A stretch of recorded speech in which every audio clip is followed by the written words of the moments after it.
அக்கா ஒரு நிமிஷம் அந்த பக்கம் போங்க. அவங்க நிக்கிற இடத்துக்கு போங்க.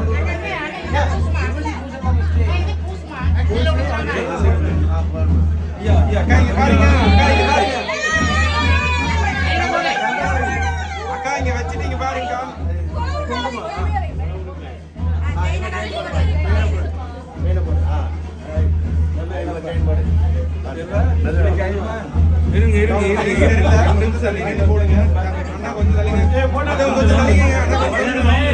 அப்படிக்கா நின்று கொடுங்க.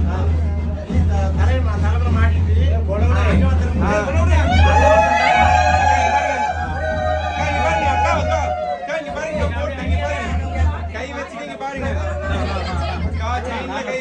ஒரே செயின்ல கை வச்சு பாருங்க. இங்க பாருங்க. இப்படி டர்ன் பண்ணி இன்னும் கொஞ்சம் உள்ள போய் சரி. ஆமா